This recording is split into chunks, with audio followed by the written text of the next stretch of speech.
game. All right. Tennessee played San Diego. They pulled out the win. But if you guys saw the highlights, the running game was amazing. Their 1-2 punch of DeMarco Murray and Derrick Henry was unstoppable. I mean, the holes. And it wasn't just the running backs. The running backs found the holes. But the guys in the trenches, they were getting pushed. They were opening up huge holes. There wasn't a whole lot of fighting that needed to be done for these guys to make it through and do what they needed to do. Now, DeMarco Murray did have that one big 70-yard run. Okay, that contributed to a lot of his yardage. He had the 6 carries, 93 yards, and a touchdown. And that 70-yard touchdown was huge. A lot of runs on there, a lot of yards on there. Not a lot of carries. He's, considered the starter right now. He's in that starting role. He's got the big contract. He's making the big money. And, I think he fits this system. He fits a system where he's going to be allowed to run downhill. He's not a guy who's going to stretch it out to the sideline. He has good straight line speed. He doesn't have good side-to-side speed. He's not a quick guy. He's a one-cut, put your foot in the ground, and let's get to it.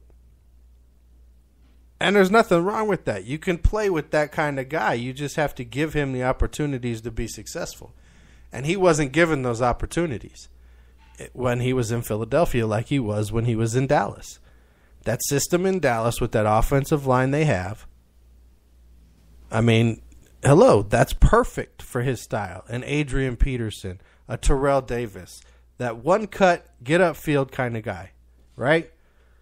Now you got this rookie come in, and Derrick Henry, very similar.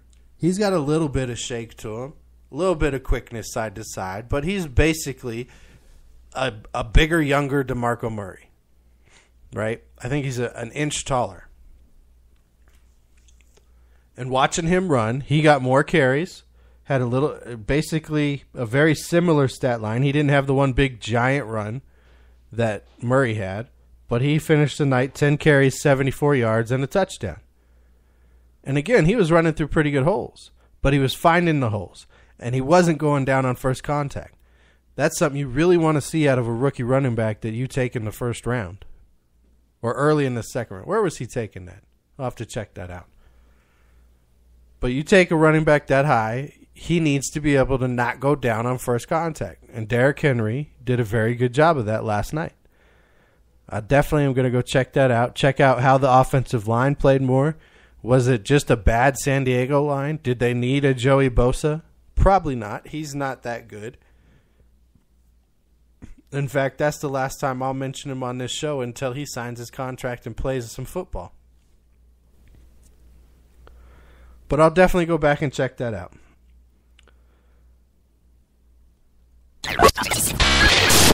All right, second down.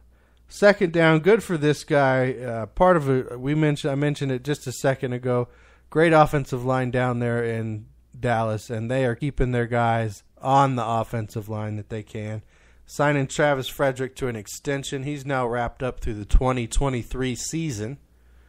So, I mean, there you go. Your center's solid. He's one of the best in the NFL right now. He's locked up through an extension. And you guys know how NFL contract works. That doesn't mean he's guaranteed anything. In a few years, if he's fallen off, there's something built in there about club options and all this other kind of stuff. But good for him. He's getting paid. He's got himself a long-term deal. He's not going anywhere. And that's what you need. If you can find a center in the NFL that's going to be around 10 to 15 years and play on a high level, who's intelligent, who can continue to get to that second level and make the right reads and stay up on new defensive techniques, stay up on the playbook, can be in the mind of your quarterback, I mean, you got a solid guy right there. You got a Dominic Raiola. You got a Jeff Saturday, right? You got one of those type of guys in Travis Frederick. One of those guys who's going to be around a long time. Some guys who could be around in a long time in third down are the Vikings and Cincinnati men in the trenches. This is a game I did go back and watch, and specifically to watch these boys up front on both teams. Detroit plays Cincinnati coming up on Thursday, so it's a little bit of a scouting thing, seeing what the Lions are going to be up against. And, of course, we play Minnesota twice throughout the year, so you always got to see what a team with a bunch of young studs on the defensive side of the ball looks like. Are they coming together early in preseason? And early in the first quarter, you didn't see a lot. You saw Cincinnati getting some push on the defensive side. You didn't see a whole lot from Minnesota real early in the first quarter. But as the first quarter ended into the second quarter, you saw both lines on the defensive side of the ball take over the game. You saw a lot of push. You saw the pocket being broken down. You saw quarterbacks having to scramble and make plays. And to their credit, both Teddy Bridgewater and A.J. McCarron made some great plays. I was impressed with both of their play in the limited work they had. A.J. McCarron more so than Teddy Bridgewater. Teddy Bridgewater had the really nice read and touchdown pass to Charles Johnson. I mean, you hit the wide open guy deep down the field. Good for you. But A.J. McCarron, he was playing like he should have been a starter. I don't know what Cincinnati's going to do. If you have to rank backups, if there's a ranking out there, in fact, we've probably listed it on the Facebook page, and I just didn't read it yet. Backup quarterbacks in the NFL. A.J. McCarron's got to be near the top of best backup quarterbacks. He could be starting for a lot of teams in the NFL. St. Louis would love to have him. Dallas will probably love to have him as soon as Tony Romo gets hurt again. Those two guys played great. A.J. McCarron was making some drop-him-in-the-bucket kind of throws.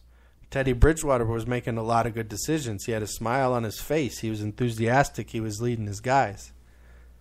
Peterson didn't play. It was a different kind of offense. Didn't have all the starters on there.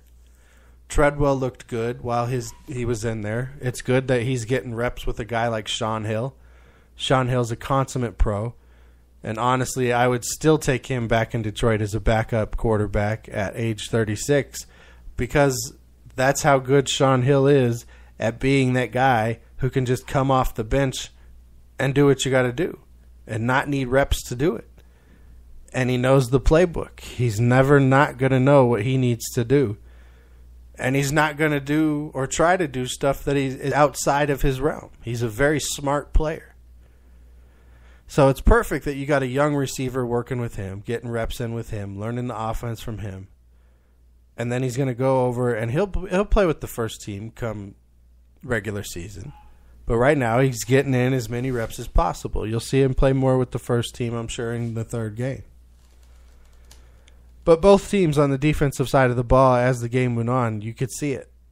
They're studly on the defensive sides of the ball, both teams.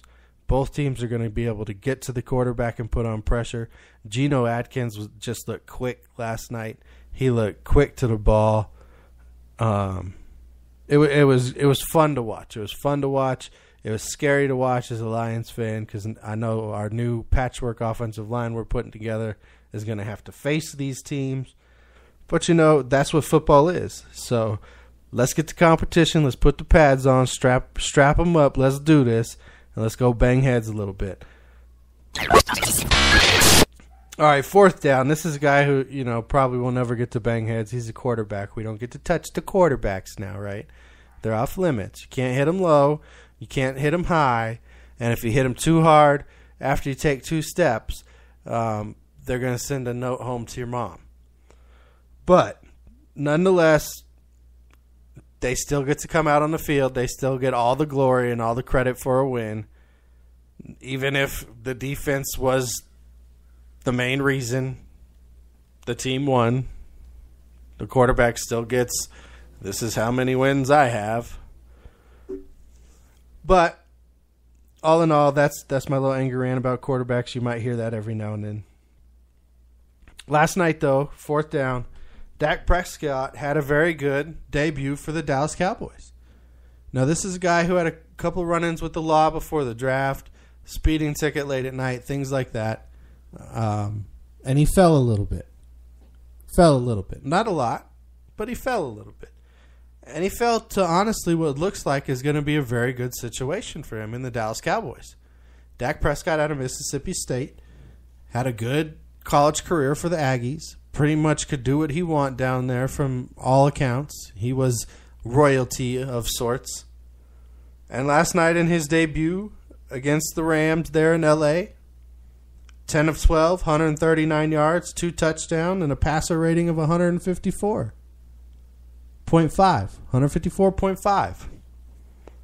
That's a great preseason debut for a rookie quarterback. That's not playing like a rookie. That's not having the moment of that first, here I am on an NFL field, even though it's preseason. It's your first time on an NFL field, in pads, playing for your team. And the moment wasn't too big for him. Now he has players on that team. Des Bryant did some work last night. Des Bryant's going to be a nice little player for Dak Prescott to spend some time with, honestly. Especially if Romo gets hurt. If Romo ends up hurt again, Dak Prescott looks like he's going to be ready to step in and do what he has to do. Now, do I think Dak Prescott is going to be the next rookie version of a Michael Vick, or go on the run that Matt Ryan or Joe Flacco did from rookies until now with their playoff streaks, or do what Ben Roethlisberger did in the first couple of years of his career? Of course not. I don't see that in him yet. I need to see more of him playing on this level before I can see that. We didn't see that in those guys either until it happened. Then we were like, all right, we're seeing it. So we'll see if Dak Prescott gets an opportunity this year. It'd be good for him to be able to be groomed. It'd be good for Romo to stay healthy for the Cowboys. Romo healthy equals a good chance to win that division. Coming up on shows later on, I'm gonna start in on my predictions and division breakdowns, and honestly, I got the Giants taking that division, but a healthy Romo could change some stuff. We'll have to see how that one goes for sure. We'll have to see. All right, fifth down. And if some of you guys are just tuning in right now, and this is the first time you're listening to this show, and you're wondering, why is he doing 5 downs? Where are 5 downs? I don't know a sport that has 5 downs. What's he doing? He's an idiot. 5 downs is reference to the CU Missouri game back in 1990, where the referees mistakenly gave CU a 5th down, and CU ended up winning that game. So in 5 downs, it gives me an extra opportunity to talk to you guys about another I wouldn't say exciting, another viral or iffy topic that's out there in the sports world. Another thing that's on people's minds that the people want to talk about. So this is one I'm sure a lot of people in Seattle and a lot of people in Texas want to talk about right now. The Seattle Seahawks have worked out an agreement with Texas A&M, the Aggies, also the Aggies, for the usage of their copyrighted 12th man slogan. Now, we all know Texas A&M has been using it for years. I don't know how long it goes back, probably back into the 50s or 60s. We know about the travesties at the bonfires. We know about how passionate the student body is. We know about the swaying at the stadium and all that goes into them having the 12th man. We know it's their copyrighted thing and they have ownership over it. That's great. It's a great thing for that university. It brings the fans together. It's a great thing to experience if you ever get to check it out live or even just watch it when it happens on TV when you're watching the college football games. It's very cool to see them come together in that way. It's another thing about sports. I told you guys before, sports brings people together. It breaks down all these different barriers that we like to build up in our day-to-day lives to separate ourselves so we can feel safe instead of empowering ourselves and going and being knowledgeable and doing what feels awkward or doing what feels unnatural and stepping outside of ourselves to be and meet somebody new. It's much easier to build walls and separate ourselves and try to just be around people that are just like us because that feels safe. But with that being said, the Seahawks have now also agreed to pay